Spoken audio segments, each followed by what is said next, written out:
عليكم ورحمة الله وبركاته. إن الحمد لله نحمده ونستعينه ونستغفره ونعوذ بالله من شرور أنفسنا ومن سيئات أعمالنا. من يهده الله فلا مضل له ومن يضلل فلا هادي له. وأشهد أن لا إله إلا الله وحده لا شريك له وأشهد أن محمدا عبده ورسوله. يا أيها الذين آمنوا اتقوا الله حق تقاته ولا تموتن إلا وأنتم مسلمون.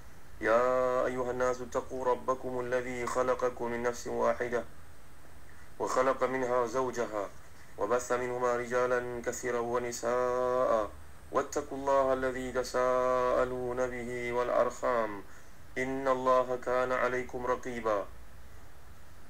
يا أيها الذين آمنوا اتقوا الله وقولوا قولا سديدا يصلح لكم أعمالكم ويغفر لكم ذنوبكم ومن يطع الله ورسوله فقد فاز فوزا عظيما. أما بعد. Saudara Nabi Muhammad Hadi Syahudin, saya pendengar yang dirahmati Allah sekalian, alhamdulillah bersyukur kita kepada Allah Subhanahu wa taala. Saudara pendengar yang dimuliakan Allah sekalian, ikhwati fillah, kita sedang membincangkan ayat yang ke-68 hingga seterusnya daripada surah Taha, iaitu firman Allah Subhanahu wa taala, A'udzu billahi minasyaitonir rajim. Qulna la takhaf innaka antal a'la wa alqi ma fi yaminika talqaf ma sana'u innama sana'u kaidu sahir ولا يفلح الساحر حيث أتى فألقي السحرة سجدا قالوا آمنا برب هارون وموسى. صدق الله العظيم. Kami berfirman, jangan takut, sungguh engkaulah yang unggul, dan lemparkan apa di tangan kananmu, saya akan menelan apa yang mereka buat. Apa yang mereka buat itu hanyalah merupakan tipu daya ahli sihir belaka, dan tidak akan menang ahli sihir itu dari mana pun ia datang. Lalu para ahli sihir itu tunduk sujud seraya berkata, kami telah beriman kepada Rabbnya Harun dan juga Musa. Apa yang hati dan dikasihi sekalian, dan Tafsir Ibn Abi Hatim menjelaskan bahawa daripada Ibn Abbas radhiyallahu anhuma, ahli sihir yang beramai 70 orang ni, pagi mereka merupakan ahli sihir, petangnya merupakan mereka yang beriman, bahkan sebagai syuhada pula kerana hukuman yang dikenakan oleh Fir'aun terhadap mereka. Ibn Abi Hatim meriwayatkan daripada Al-Auza'i mengatakan bahawa ketika ahli sihir ni tersungkur sujud, dia nampakkan kepada mereka ni syurga, sehingga hilang rasa gusar, bimbang terhadap hukuman yang bakal dikenakan.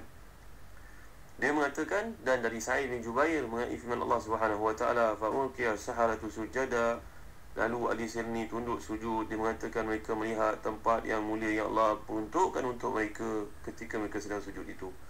Demikianlah riwayat dikemukakan juga dari Ikrimah dan Qasim bin Abi Bazzah. Tuan-tuan yang mulia sekalian, mereka menggunakan sihir. Dulu kita pernah bincangkan dalam tafsir Juz Amma. Menarik untuk kita ulas sedikit lagi bahawa dalam kisah yang berkaitan turunnya Al-Mu'awwidhataini, ada seorang Yahudi dari Bani Zuraik yang namanya Labid bin Al-Asam, yang telah mengenakan kepada Nabi Muhammad sallallahu alaihi wasallam, telah menyihir Nabi Muhammad sallallahu alaihi wasallam, sehingga Nabi SAW telah pun terbaring sakit. Lalu didatangi oleh Jibril dan juga Mikail, mendoakan untuk Nabi Muhammad sallallahu alaihi wasallam.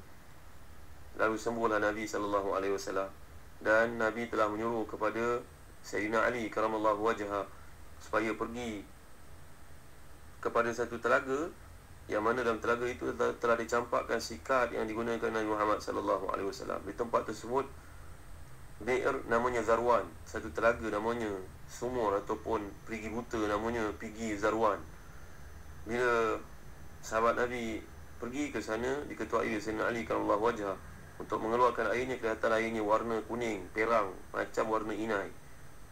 Dan di situ pun pokok-pokoknya ma'uha naqa'atul hina wala kana nakhlaha ru'usu syayatin. Pokok kurma yang tumbuh berdekatan dengan perigi buta ni pun, pokok itu pun macam rupa syaitan. Tuan-tuan rahmati dan dikasihi Allah sekalian, akhirnya mereka telah pun, para sahabat telah mengeluarkan sikat tersebut, yang ternyata di situ telah disihir oleh Labid bin Al-Asam, seorang Yahudi ini. Maka tuan-tuan yang rahmati dan dikasihi Allah sekalian, para ulama di kalangan Mu'tazilah mengatakan bahawa sihir ni tidak ada kesan baginya. Sihirnya ni merupakan apa yang kita anggap sebagai silap mata. Ini yang telah kita lihat dalam kuliah yang terdahulu, bila mereka mencampakkan masing-masing punya tongkat dan juga masing-masing punya tali.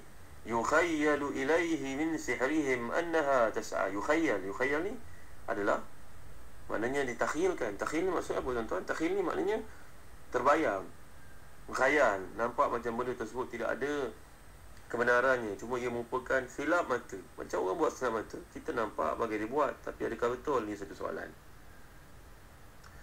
Kata Imam An-Nawawi dalam Syarah Muslim, berkata Al-Maziri rahimahullah, mazhab Ahlus Sunnah dan juga jumhur ulama ummah mengatakan bahawa sihir ni mempunyai hakikatnya. Dia boleh berlaku seperti yang dikehendaki oleh Allah Subhanahu wa taala.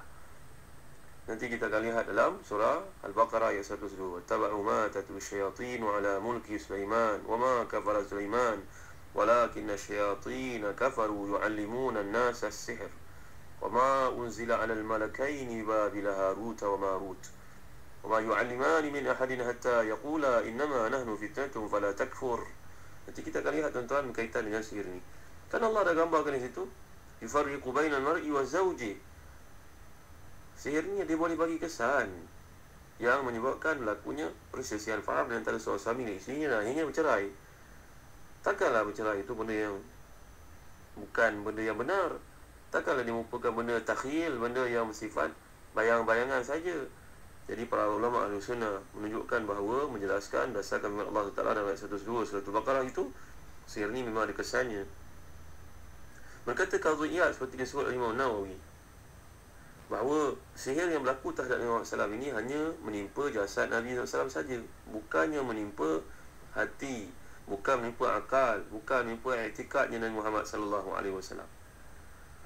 Dulu kita pernah bincangkan dalam hadis hatta yadhunna annahu ya'ti ahlahu wa la ya'tihinna. Nabi menyangkakan Nabi pernah pulang ke rumah berjumpa dengan isteri-isterinya, tapi sebenarnya Nabi tidak. Itu adalah berkaitan dengan, maknanya gangguan fikiran yang tidak berkaitan dengan syariat yang dibawa oleh Nabi Muhammad SAW. Ini penjelasan para ulama Ahlus Sunnah. Dan pandangan yang pertama ini juga, pandangan yang dijelaskan ini juga merupakan pandangan Al-Hafiz Ibn Hajar dalam Fathul Bari dalam Syarah Bukhari, menyetujui pandangan Imam Nawawi ini. Jadi yukhayyalu ilaihi min sihrihim annaha tas'a, ayat ini merupakan, bukannya bersifat menunjukkan sihir itu hanya merupakan bayang-bayangan, khayal. Tidak, kerana ia berlaku pada Nabi Muhammad SAW sendiri. Kerana kalau kita lihat dalam riwayat, walaupun hadis mursal daripada Abdul Rahman Ka'ab daripada Ibn Sa'ad, bahawa Nabi Muhammad ni ada seorang adik perempuan. Dia berkata, kalau betul lah Muhammad merupakan Nabi, in yakun nabiyan fasayukhbar wa illa fasayuzhiluhu hadha sihru hatta yadhhaba aqlu. Kalau Nabi Muhammad ni benar-benar Nabi, tentulah dia akan diberitahu, dia akan diselamatkan. Tapi kalau dia merupakan seorang mengada-ngadakan cerita, maka tentulah sihir ni akan menghilangkan akalnya. Sekarang sihir tidak menghilangkan akal Nabi Muhammad SAW. Nampak tak? Ini perdebatan berlaku di antara Ahlus Sunnah dan juga para ulama di kalangan Mu'tazilah yang mengatakan bahawa sihir merupakan benda yang tidak ada asasnya, tidak ada hakikatnya. Ia merupakan benda yang bersifat bayangan, benda yang bersifat khayalan. Jadi apa yang menimpa Nabi Muhammad SAW ni penjelasan para ulama Ahlus Sunnah. Contohnya Al-Hafiz Ibn Hajar, itu juga Al-Imam An-Nawawi dalam Syarah Muslim. Ia merupakan satu penyakit yang menimpa Nabi Muhammad SAW pada jasad baginda SAW. Kalaulah sihir ni tidak ada hakikatnya, kenapa Allah turunkan ayat dari surah Al-Falaq, wa min syarri naffatsati fil 'uqad? Kenapa Allah tekankan perkataan uqad di sini? Wa min syarri naffatsati fil 'uqad. Ada sihir yang meniup pada bohol-bohol, yang meniup pada apa kita nak namakan ni, pada tangkal-tangkalnya. Ada pun berkaitan dengan ayat Allah Subhanahu Wa Taala, wallahu ya'simuka minan nas. Allah Subhanahu Wa Taala menjaga kamu. Menjaga ini maksudnya di sini, kata para ulama tafsir, ulama Ahlus Sunnah, maknanya Allah menjaga kamu Muhammad SAW bukannya menjaga kamu dari sakit, tapi menjaga kamu daripada dibunuh, menjaga kamu dari ditangkap sebagai banduan, sebagai tawanan, tebusan. Tak, itu semua tidak akan berlaku pada Nabi Muhammad SAW. Nabi kena sakit macam orang lain juga. Jadi ilmu sihir yang menimpa jasad Nabi Muhammad SAW ini bukan menimpa akidah baginda, akal baginda, i'tikad baginda SAW, tidak. Ada pandangan kedua, boleh mengatakan bahawa Allah yang asimuka minan nas. Di sini maksudnya ayat ni turun pada hujung kerasulan Nabi Muhammad SAW, turun bila Nabi hampir wafat di Madinah. Sedangkan sihir ini berlaku pada awal datangnya Nabi ke Madinah. Jadi waktunya berbeza.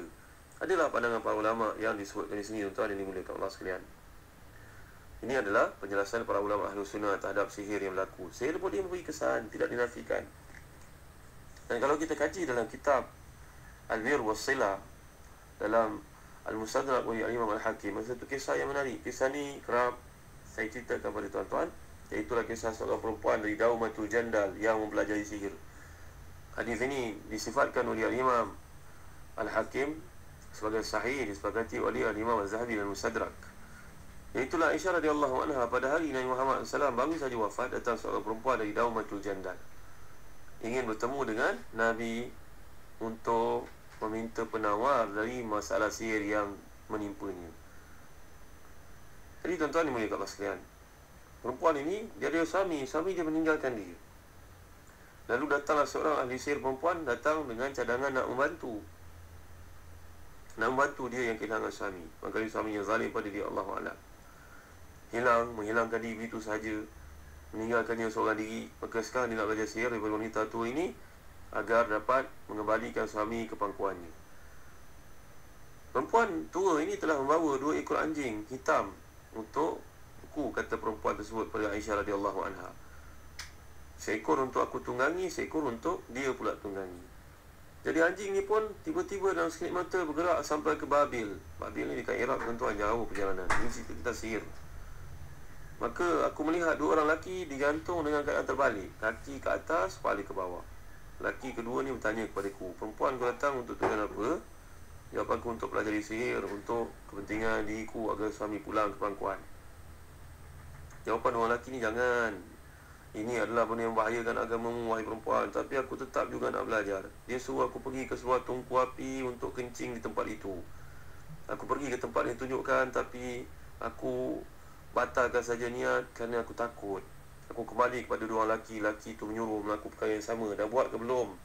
Kataku dah. Kalau dah, apa yang kamu lihat tidak ada apa-apa, jangan menipu kami. Sila lakukan permintaan tersebut, mudah sahaja. Akhirnya tuan-tuan dimuliakan Allah sekalian, aku pun melakukannya. Kerana membangkang pun tak guna. Aku nak belajar sihir. Mereka syaratkan syarat yang mudah seperti takkan aku tak dibuat. Dia menceritakan kepada Aisyah radhiyallahu anha. Tuan-tuan dimuliakan Allah sekalian, akhirnya dia melakukan perkara tersebut untuk kencing di tempat dekat dengan tungku api ini. Akhirnya dia melihat satu bayangan seorang penunggang kuda yang memakai topi besi seperti seorang panglima perang keluar dari arahnya menuju ke langit. Ini cerita seorang belajar sihir, tuan-tuan. Kini aku pergi kepada kedua orang lelaki ini dan berkata kepadanya, aku telah berbuat apa yang kau suruh dan kini aku melihat begini deskripsinya. Tuan-tuan dimuliakan Allah sekalian, maka berkatalah 2 orang lelaki tersebut kepadanya, tahniah, itulah imanmu sudah keluar dari dirimu. Rupanya orang nak belajar sihir ni, tuan-tuan, dia akan menyebabkan iman keluar dari dirinya.